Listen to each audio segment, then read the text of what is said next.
Hi, welcome to New Wave. I'm your host, Shawna Patruno, and we are actually talking about a very interesting topic. It's clean beauty with one of the top leading beauty experts who's actually won an award, Missy MacKintosh. I'm super excited to have you here today.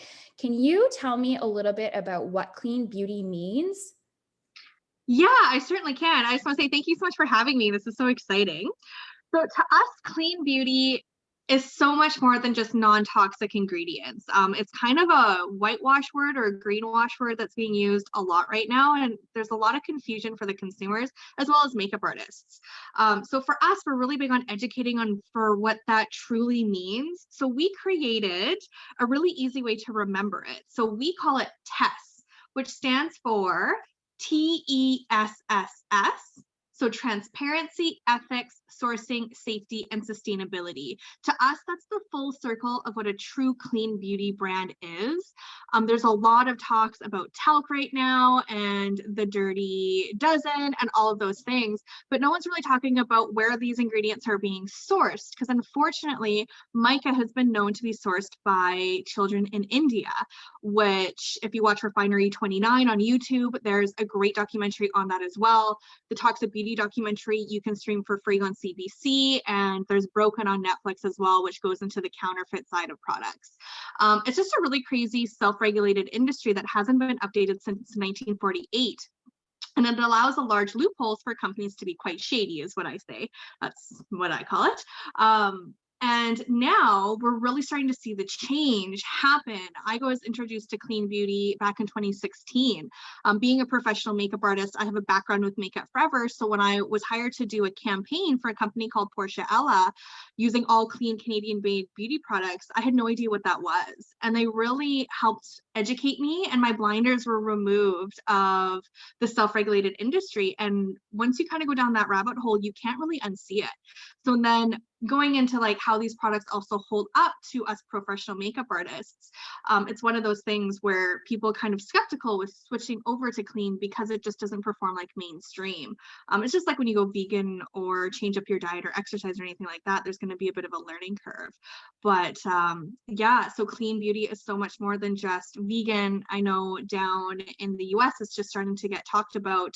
I've talked to a lot of high up Emmy award winning makeup artists, and we're just starting to have the conversation now and really educating on what clean means, because there's what we call greenwashing. And greenwashing is, let's say you have a product, you have like a marketing thing and it says alcohol free, and you flip it over on the back and it has alcohol in it. Or if it says, it claims as it's oil free, you look on the back and it's full of oils. That's what greenwashing is. And we're seeing it quite a bit because no one's watching this industry, and we're really trying to educate, and in a non-fearful way. It's not about fear mongering, it's just about educating and shedding light on this on this topic of clean. And then you get into what green is. Green is starting to have its own word and its own definition, because it's very aloof. There's not like natural, and I'm doing this in quotations, of what that truly means. It doesn't have a definition. Same with clean doesn't have a definition, and neither does green. So with green, yes, it's ethical, sustainable, everything in terms of the packaging, all of that, but it's also more of a natural state of a product.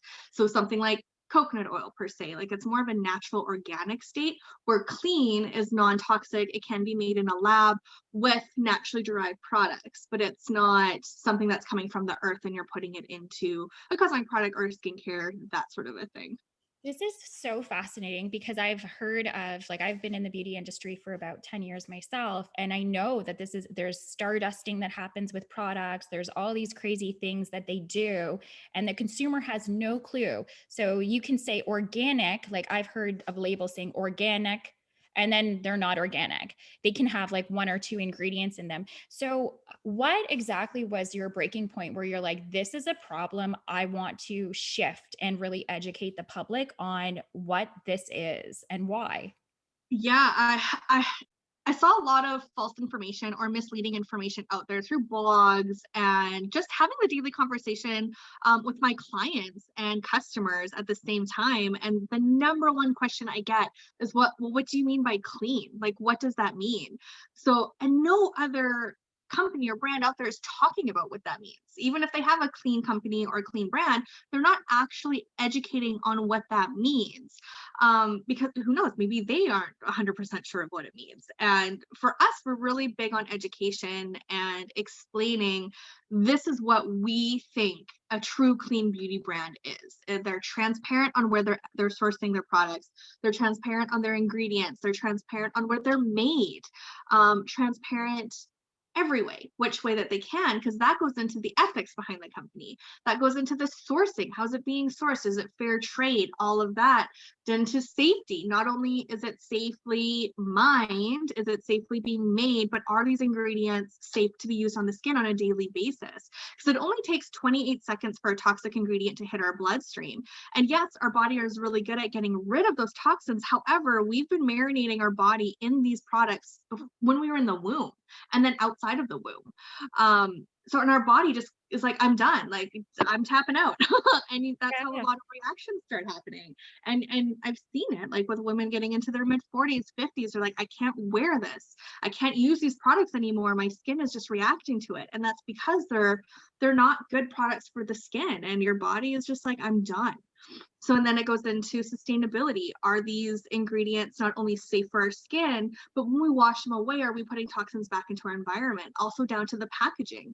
Is the packaging, full of a whole bunch of components or filled with a whole bunch of plastic, like you see with pallets, right? And realistically, use 2 shades out of that pallet, and then where does it end up? It ends up in the landfill. So really thinking about the full circle of clean. I love that. Like, I love that you're talking about this because I've known this for a really long time before it was like trendy or cool. Mhm. And there are not a lot of beauty companies. And that's what we're going to get into after this quick pause about your beauty brand and how it's so exceptional and how you're changing the face of this.